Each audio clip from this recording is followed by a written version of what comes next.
اس کا، تو آپ کیا کریں اس کی پریشانیاں دیکھیں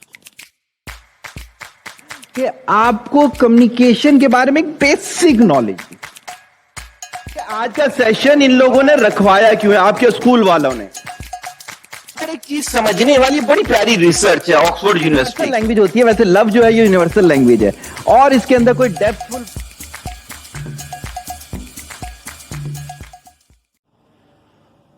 بسم اللہ الرحمن الرحیم.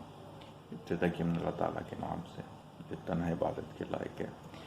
آپ اور میں اس چیز کی گواہی دیتے ہیں کہ محمد صلی اللہ علیہ وسلم اس کے آخری نبی اور رسول ہیں.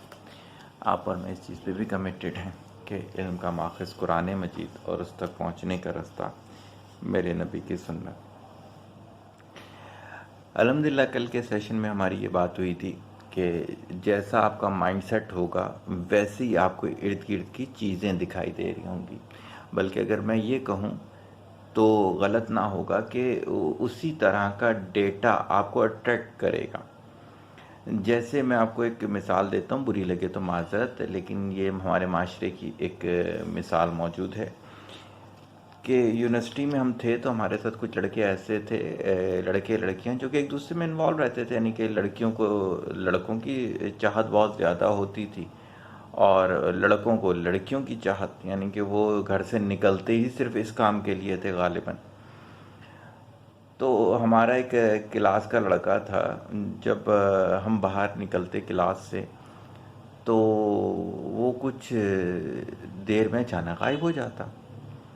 پھر جب بعد میں ملاقات ہوتی تو ہم کہتے کیا ہوا؟ کہتے ہیں وہ تمہیں نہیں نظر آئی؟ وہاں ایک لڑکی تھی جو کہ مجھے لگتا تھا کہ وہ ڈیٹ کے لیے تیار ہے تو میں چلا گیا اور ایسا ہوا ویسا ہوا. ایک دفعہ میں حکیم سعید صاحب سے ملنے کے لیے جا رہا تھا. ان دنوں میں نے میگزین نکالا تھا ماہنامہ آراف کے نام سے. تو وہ ایک اسٹاپ پہ بس میں میرے سوار ہوا، دعا سلام ہوئی اس کے ساتھ. پھر اگلے اسٹاپ پہ وہ مجھے کہتا یار بھائی میں اتر رہا ہوں، میں بعد میں آگے تم سے ملتا ہوں نا. صحیح ہے، کوئی ایسی بات نہیں تھی. پھر آگے 2-3 اسٹاپ کے بعد وہ دوبارہ سے میری بس میں چڑھا. میں نے کہا کیا ہوا؟ پھر اس نے وہی حرکت کی.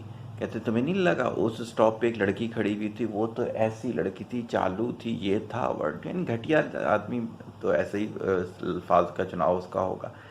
بتانے کی بات ہے مجھے کیوں نہیں نظر آ رہی تھی، اسی کیوں نظر آ رہی تھی؟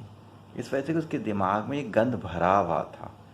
اس کے دماغ میں اس کی باڈی کا جو میگنیٹ تھا وہ انہی گندی چیزوں کو اٹریکٹ کر رہا تھا، وہ اچھی چیزوں کو اٹریکٹ نہیں کر سکتا تھا.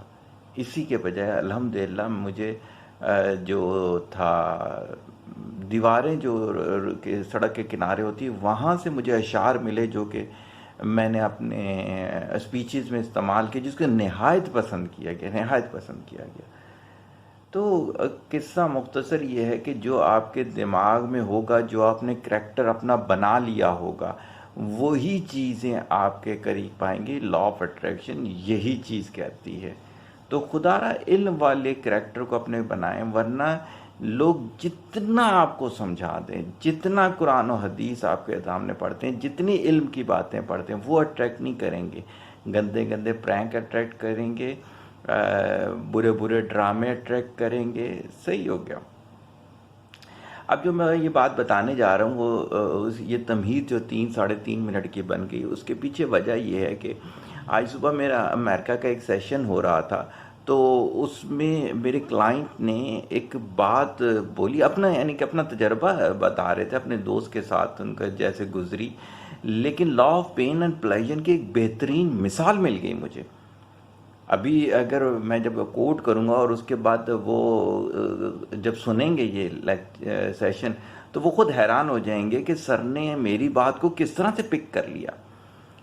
ان کے ایک دوست ہیں جن کے ساتھ وہ کام کرنا چاہ رہے تھے، تو وہ غصے کا اب نارمل وہ ہے شخص ہے. تو انہوں نے ایک بات بولی، کہتے ہیں صغیر میں یہ کہتا ہوں کہ اگر کسی کے ساتھ بھی آپ نے کاروبار کرنا ہو تو اسے ایک دفعہ غصے میں دیکھ لو کہ وہ کیسا ہوتا ہے. اب یہاں سے جو مجھے بات سمجھ میں جو کہ آج کی گولڈن بات کہلائے گی، وہ بات یہ ہے کہ اگر آپ نے کسی کے ساتھ بھی تعلق بنانا ہو